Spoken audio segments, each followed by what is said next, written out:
नमस्कार। 10th class हमारा जो चैप्टर चल रहा है संसाधन और विकास, उसमें आज हमारा क्वेश्चन है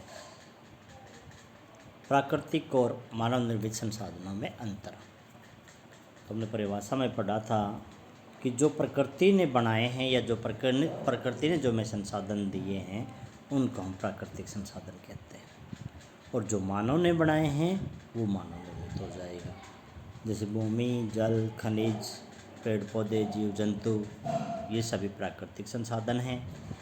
विज्ञान, मशीनरी, भवन, चित्र, कोई सामाजिक प्रतिष्ठान, मकान, ये जो चीज़ें हैं जो मानव ने बनाई है इनको हम मानव निर्मित कहेंगे।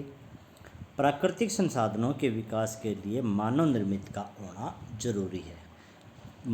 जैसे कि मानव के बिना प्राकृतिक संसाधनों का विकास नहीं हो सकता, लेकिन मानव निर्मित के लिए प्राकृतिक का होना जरूरी नहीं है। प्राकृतिक संसाधनों को हम दो भागों में बांटा, जैसे कि जैविक, अजैविक, लेकिन मानव निर्मित के कोई भाग नहीं है।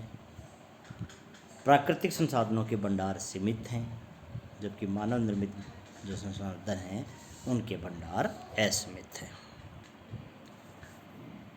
उसके बाद दूसरा क्वेश्चन हमारा है निजी संसाधन और सामुदायिक स्वामित्व के आधार पर, मालिक के आधार पर संसाधन कितने प्रकार के होते हैं। तो निजी संसाधन कौन सा होता है? जिस संसाधन का मालिक कोई निजी व्यक्ति है। जैसे कई किसानों की अपनी भूमि है, ज़मीन है, तो वो उसका निजी संसाधन है जो उसने सरकार से ले रखी है और सरकार को हर साल वो लगान देता है। गांव में इस प्रकार कई किसानों की ज़मीनें हैं, कई किसानों के अपने प्लाट हैं, कईयों के अपने मकान हैं या कोई और संपत्ति है, कई किसानों का अपना कोई कुआं है पानी के लिए, तो ये उनका पर्सनल है। तो इन संसाधनों को हम निजी संसाधन कहते हैं। दूसरा होता है स्वामित्व के आधार पर सामुदायिक संसाधन। ऐसा संसाधन जिसका स्वामी या मालिक समुदाय के सारे सदस्य हैं। समुदाय का मतलब जैसे गांव है, गांव एक समुदाय है, तो गांव के अंदर जो पंचायत की भूमि होती है, गांव में जो शमशान भूमि है, गांव में जो तालाब है, वो किसका है? मालिक कौन है? पूरा गांव उसका मालिक है। गांव क्या? एक समुदाय है, यानी कि जिसका मालिक पूरा समुदाय होता है। शहरों के अंदर बड़े बड़े पार्क बने हुए हैं, कोई पिकनिक स्थल है, कोई खेल का मैदान है शहरों के अंदर बड़े बड़े, ये सामुदायिक संसाधन है, क्योंकि इनका मालिक वहाँ पर रहने वाला पूरा समुदाय होता है। उसके बाद अगला क्वेश्चन है राष्ट्रीय व अंतर्राष्ट्रीय संसाधन कौन से होते हैं? देश की सीमा के अंदर जितने भी संसाधन हैं, चाहे वो निजी है, चाहे वो सामुदायिक है, वो पहले राष्ट्रीय है। जैसे किसने बताया ना, भी सरकार है वो सड़क बनाने के लिए, नहरें बनाने के लिए किसी की निजी भूमि का भी प्रयोग कर सकती है। हम देखते हैं जो सड़कें बनती है, नहरें बनती है, वो ज़मीन किसी की, हालांकि वो निजी संपत्ति होती है, निजी संसाधन होता है, लेकिन ऐसे काम के लिए सरकार उस भूमि का प्रयोग कर सकती है। हाँ, बदले में सरकार उस भूमि का उस किसान को जो पैसा बनेगा वो देगी, लेकिन वो किसान उस भूमि का प्रयोग करने से सरकार को रोक नहीं सकती।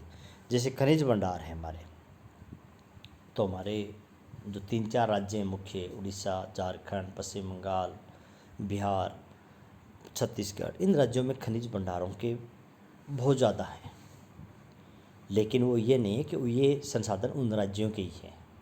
उनका प्रयोग पूरा देश कर सकता है, क्योंकि वो राष्ट्रीय संसाधन है। देश में जितने भी हमारे जल संसाधन के भंडार हैं, वन्य प्राणी हैं, जीव जंतु हैं। इसके अलावा अगर हमारे देश की सीमा पर कोई समुंदर लग रहा है,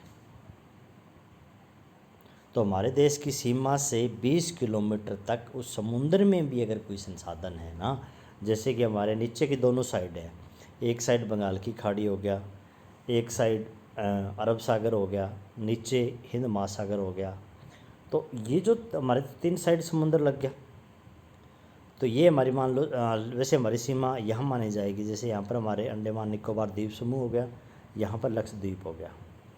तो ये मान लो ये हमारी सीमा है। तो यहाँ से समुद्र में 20 किलोमीटर तक जो भी संसाधन हैं वो हमारे हैं, यानी कि वो राष्ट्रीय में गिनती होगी उनकी, वो होते हैं राष्ट्रीय।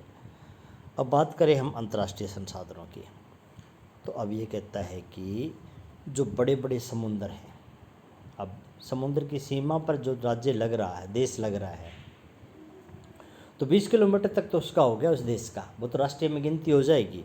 लेकिन समुद्र तो सैकड़ों किलोमीटर लंबे हैं, तो बीच समुद्र के अंदर जो संसाधन हैं वो अंतर्राष्ट्रीय है, यानी कि सभी देशों के हैं। उनका प्रयोग सभी देश आपसी सहमति से उनका प्रयोग कर सकते हैं। संभाव्य और विकसित संसाधनों पर संक्षेप में नोट लिखना है।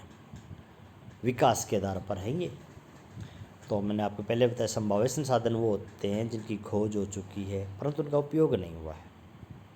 जैसे राजस्थान गुजरात में पवन ऊर्जा, सौर ऊर्जा का विकास किया जा सकता है, काफ़ी बड़ी मात्रा में वहाँ सौर ऊर्जा और पवन ऊर्जा बनाई जा सकती है, लेकिन अभी तक पूरा विकास नहीं हुआ है। संभावना है आगे आने वाले समय में उनका प्रयोग होगा, इसलिए वो संभाव्य संसाधन कहलाएंगे। विकसित जिनकी खोज हो चुकी है, जिनकी मात्रा भी निश्चित कर ली है, जिनका विकास भी हमने कर लिया है, टेक्निक भी हमारे पास, वो है विकसित संसाधन। उसके बाद भंडार और संचित को संसाधन कौन से होते हैं? वो संसाधन जो हमारी ज़रूरतें पूरी कर सकते हैं लेकिन उनके विकास की टेक्निक हमारे पास नहीं है। ये बात मैंने आपको शुरू में बताई थी, बिना तकनीक के किसी भी संसाधन का विकास संभव नहीं है। जैसे इसने बताया जल क्या है? हाइड्रोजन ऑक्सीजन दो गैसों का मिश्रण। दोनों गैस कौन सी? जलने वाली गैसें। जलेगी वो ऊर्जा देगी, यानी कि हमें ऊर्जा की बहुत ज़्यादा ज़रूरत है।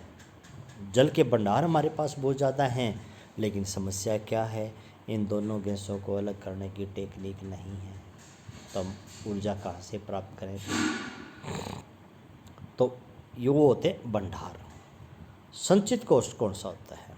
ऐसा संसाधन जिसकी हमने खोज कर ली है, टेक्निक भी है, प्रयोग भी कर रहे हैं, हमने उसकी कुछ मात्रा भविष्य को ध्यान में रखकर बचा रखी है। जैसे इसने बताया भी नदी जल की, हम नदियों के ऊपर बांध और भी बना सकते हैं, और बांध बनाकर और भी जल संरचनाएं विकसित कर सकते हैं, बिजली और भी बना सकते हैं, लेकिन हमने सीमित मात्रा में इनका प्रयोग किया है। क्यों? आगे आने वाले समय में और भी विकास करेंगे हम इनका, आगे आने वाले भविष्य की ज़रूरत को देखकर हमने उनको छोड़ रखा है। वो संसाधन हमारे संचित कोष कहलाएंगे। तो ये 5 क्वेश्चन आपको याद करने हैं, और क्वेश्चन नंबर जो 5 है ये आपको राइट करना है। यह आज का काम है आपका। धन्यवाद।